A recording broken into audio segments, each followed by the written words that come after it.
رحب بالشاعر الحين الشخير الطرفاوي أحد شعراء منطقة الحدود الشمالية في محافظة العويقيلة. نحن سعيدين في صحيفة سهم الإلكترونية أن نرحب بالشاعر أبو فراج، والمعروف لا يعرف، لكن نحتاج منك نبذة تعريفية، منشأك وولادتك والعمر ومسيرتك طبعا. حياك الله. ولادتي يمكن حوالي 74 كذا، وصحراء جوف ما شاء الله. ولله الحمد عشت بالسعودية وعشت بخير، ومن ظهرت الله الحمد. والسعودية حاكمة ملوك ولله الحمد، ولا صادفت شيء يعني لله الحمد، أفضل لله الحمد. أبو فراج، تفضل.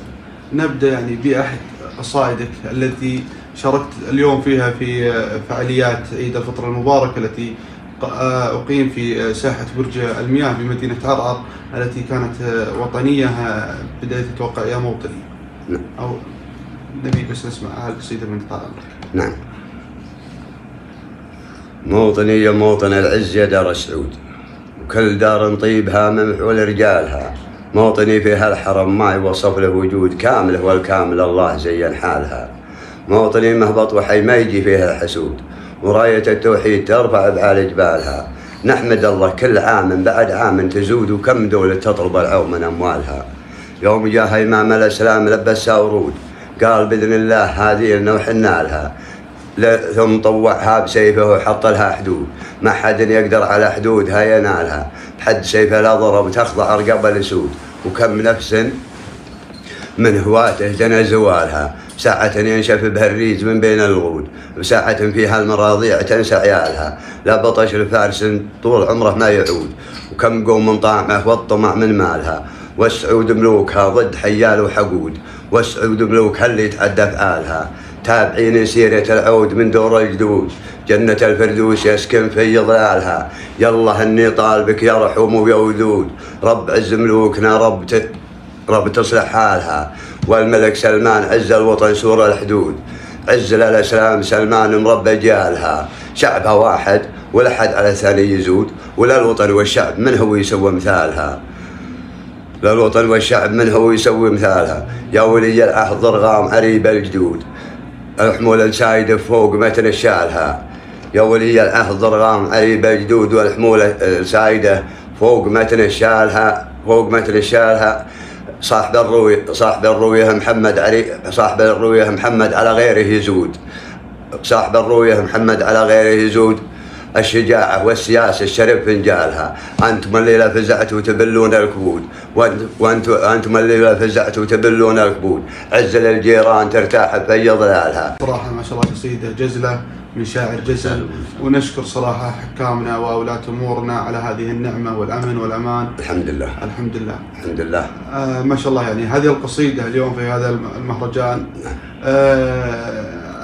حصلت على إعجاب من الحضور والمحتفلين في هذا العيد، وكان يعني سعداء بسماعهم هذه القصيدة. أبو فراج، تفضل. كل شاعر توجد عنده يعني قصائد قريبة إلى قلبه. ما هي أقرب قصيدة إلى قلبك؟ إذا كنت طفشان ترددها، إذا كنت سعيد ترددها، إذا كنت طالع ترددها، يعني هي أقرب لك إلى قلبك. في قصايد لي وعني، في قصايد عني أنا أعتبرها نبيها لك طال عمرك. لي أنا؟ أي نعم. والله في قصايد غزل. أطلب من الغزل. حضرت المحفل، بالمحفل هذا صار الناقش بيني وبين شاعر، إلا تجيد إلا ما تجيد. أنا طلعت من الحفل يمكن نص ساعة أو أقل، وإن قصيدة حاضرة. تمثلت على تغزل إنسان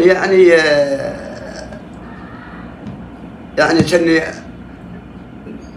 لي خويه باشي هذا، وهي كلها طارقة غزل بس ما في. قد جتهنه للحفل يا البنات المترفات، تنها لون البدر بينهن للعبد، والخفي أعظم ولكن تغطيها العبات. والشفاية شلون بين الثنايا لو ضحكت، الشفاية والجوري وكادي مسقيات. يا ابو عقله ليتها ساعة معي جلست، ليه يا المرعب تسوي بخلك هالسواد.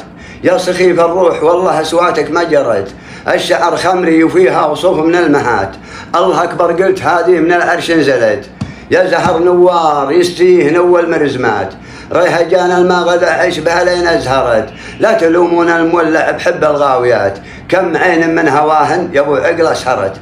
أبو عقلة صديق لي. صح لسانك صح أبو فراج. لكن نقدر نعرف هالشاعر هذا طال عمرك عبر هذا ونمسي عليه بالخير. اللي خلاك تبدأ على القصيدة. اللي خلاني أبدأ على القصيدة ما يحتاج يعني إني أوضح اسمه، لأنه يمكن ما قصد أو في حاجات ثانية. يعني صعب عليه الرد نقول. يمكن بنفس اللحظة صعب عليه يمكن. احتمال أنا ما أخذت ربع ساعة اللي خالصة. يعطيك العافية أبو فراج على هالقصيدة الطيبة إن شاء الله. أبو فراج، أنا على كلامك قبل شوي قبل لا نبدأ هذا اللقاء تقول أنا بديت في الشعر مع الشاعر طريف الهويدي، وكانت يعني بداياتي معه وتعلمت معه القصيد. يعني أول قصيدة كتبتها في الشعر. نعم. هل كانت مع طريف؟ مع طريف، نعم، مع طريف الهويدي الله يرحمه المرحوم، شاعر معروف.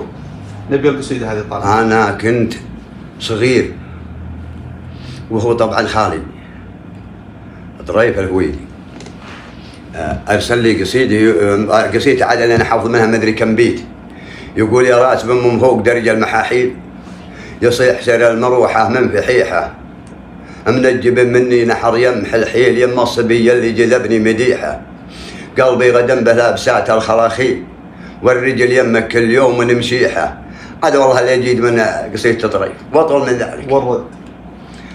الرد قلت يا راس باللي ما بعد فر الهويل ومكينته عنت ندي شحيحة، لا دق بلفه مثل وبل الحماليل ويشري سيل محول مع مسيحة، نصه لابو عقرة شجاع الرجاجيل عجل جراهم والسوالف مليحة، يذبح من الجزلة خيار من الحيل من خاطر يضحك ونفس سميحة، ثم اسأله وين اللي يشكي على محبوبته، ثم اسأله وين اللي سهج عين هالميل حيث الرجله يم خله مشيحه ما ادري معلي انت ولا المراحيل ولا معلي، بل مدم مستريحه لا يوهجك بل حبزاح الخلاخيل وصح السراء ولا يغرك لميحه.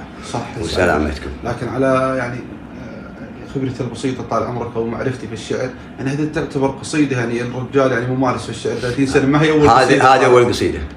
يعني هل كتبت يعني قبلها بيت بيتين ثلاثه؟ كتبت يعني قصيده وحده واعتبرها والله ما ادري هي يعني اعلمك بها. اي نعم اطلع. هذا كان فيه له قصه، كنا بالبر وطبعا اسهر مع خالي طريف وكنا بالبر عندهم احنا يوم قصراء، ومرض واخوه اللي مرض الله يعافيه ويستر عليه ويعافيك، مرض وكانوا وبطوا بالديره بعرعر مرقد بالمستشفى، وعندنا الحين حصنيه، اول حصنيه نشريها اول سياره ذاك الحين.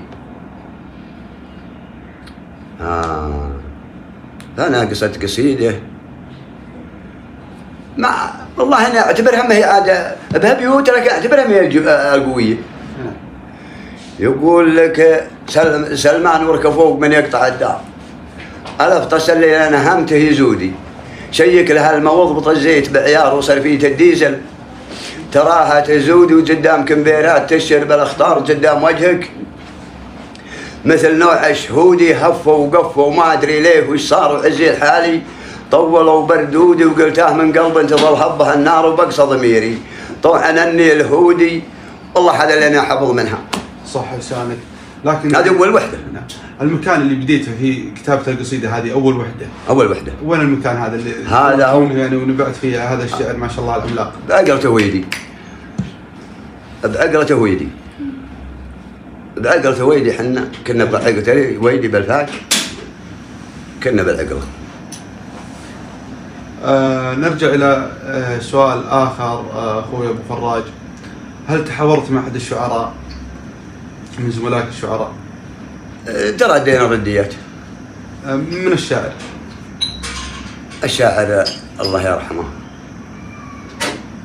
ترديت أنا وسليم سميان رديات، سميان سليمة رديات سليمة. الله يرحمه. الله يرحمه. ممكن تعطينا يعني بعض منها؟ أعطيك قصايد منها السليمة لله الحمد. سليمة لله يعني مضمونها بيني وبينه السليم كانت أنا قصة قصيدة ما أنا موجهها لأحد وتعرضها الشاعر وهو شاعر معروف وشاعر متمكن شاعر متمكن يمكن قبل أعرف الشعر وهو يقصد. أنا قصدت قصيدة وجهتها العم لي، وقصدت على تمثيل إرساب جيش هجن. ترى تبلي من إرساب الحاوي، ومرملات ولرزمنه الحيران، ومربعات من للمزاوي ومن الشبه وصلا لحقي شلوان، ومقيضهن مجالهن بالمناوي، على العقيله قيضا والخفيبان، يرعن قفر موطتها الشواوي، هجن هجهيج النسايل وضيحان، وركابهن وليد ما يراوي، حط ليشد فوقهن هي والارسان، حط ليشد فوقهن هي والارسان، وغيره ولاده بالدلاله قطاوي، ولو تن يطردهن مع الدو سرحان شرون عامل، لن تحمح مداوي وزوار ربدن، طالع عن شوق زيلان ينصر بن وذي حمام هقاوي يم ابو ماجد، شوق مردوع على وجان. رد الشاعر هذا قال ارسل جمس مع فجوج الخراوي، يا صل ابو فراج من سميان، عليه قرم والدليله قطاوي، يعبار ريد مع جراهيد قيعان، لا تاخذ الدنيا بخرص وهقاوي، الحين شوق اللي تقل غصر ريحان، حنا بحكم مزبنين الجلاوي، شبه العلم يرمح على راس مبان، دور يعيش بهالردي والعماوي، ودع الغنم ترتع مع الذيب سرحان. على هالموال هذا قصيته واطول من هذلك. يعطيكم العافيه. فانا رديت. عطى ردك. سميت بسم الله، عاد توني رديت عاد المرد الجامد ما هو. سميت بسم الله على الخلق قاوي، اللي سمك سماه من دون عمدان، ارحم رحوم وفوق خلق السخاوي، ومن عقب ذتري قمت افكر بالالحان، وقلبي على بدع المثاير شقاوي، وعندي الهن بالصدر يا القلب ميزان، يا راس باللي ما مشى بالكراوي، جمس جديد وردتها المريكان، لشد عزمه والطريق متساوي، مثل الخريش اللي على العمر زملان، ولا قطات والخمشها نداوي، عليه شغموم حريص وشفقان، نصه ابو عواد بالك تراوي، شوق الهنوف اللي تقل غصر ريحان، بنت القروم من بحرين القهاوي، عمهوجة ثمانها حب رمان، ما قلت انا بلزيل كون وبلاوي، ولا طريت انا بلزيل غزو وفرسان، وتنشد عن اللي ربع عن بالمزاوي، عندك خبر تدري وبالعلم فهمان، عاداتنا نزلنا رساب المهاوي، وتضربها الامثال يا القرم الان، المالح شربنها والنداوي، المالح شربنها والنداوي، وردا على عد من الوسم مليان، جول لها لنا ما نريد الحداوي، جول لها لنا ما نريد الحداوي. الحاصل قلت كل قصد بالجيش عقب العطاوي، عتيز وكليبن ومثل قطيفان بتمثيلهم، ابن زويد قصاوي وابو عوض مثل، ومثل سليمان ابو عوض الله يرحمه، ابو عوض معروف، وسليمان الهويدي مثل برساب. هل رد عليك سميان بعد هذا القصيده ابو فراج؟ رد، لكن استعذر عن الرد الثاني. يعطيك العافيه ورحمه الله على الشاعر سميان. امين. ابو فراج، الساحة الشعرية واسعة ويوجد فيها عدد شعار كبير. نعم. في هذا الوقت الحاضر من ترى الشاعر المناسب في هذه، يعني نسميه يعني كبير الشعار بوجهة نظرك؟ وجهة نظري الشاعر الكبير في وقتنا الحالي. بوقتنا الحالي هذا والله ما أقول لهم شيء، الشعراء كلهم وكلهم خير وبركة، لكن اللي أنت تشوفه يعني مناسب لهذه من وجهة نظرك أبو فراج؟ من وجهة نظري والله يعني على ما تقول مثل خلف العتيبي، هذا فحل من الشعراء. يعني تشوفه هو فحل من الشعراء، هو كبير الشعراء. نعم. وفي الزمن الماضي أثناء نهضتك في هذا الشعر في شعراء سليمان الهويدي شاعر متمكن بقوة متمكن قوة. من قصيد يقول كريم يا برق الحقوق سحابة، عز وجلاله والقدوم رواحي، لا ناض بالراقة ولا شفت ما به لا شكاية من يدور الصلاحي، ضب الحجر واطراف ربد غدابة، ومن قوسيله حول طعو صلاحي. هذا اللي أعرف من القصيدة هذه. رحمة الله على الشاعر سليمان الهويدي. نعم. ويعطيك العافية أبو فراج. نرجع إلى بداياتك في الشعر. ذكرت طريف الهويدي. نعم. عطنا من قصائده الجزلة التي أنت تشوفها مناسبة في من الشعر هذا. والله قصائد طريف الله يرحمه واجد، واجد، واللي احفظ منها هكا الحين انا يوم اني معي طريف وانا قلبي خضر وعلى غزل يقصد غزل. هذه وحده يقول يا راس بلي ينعب الى الجراحيد يشدي سيلم جارح جرودي ميت تحدر من خشوم الرواعيد دربه مضيج ودها مال مي حادي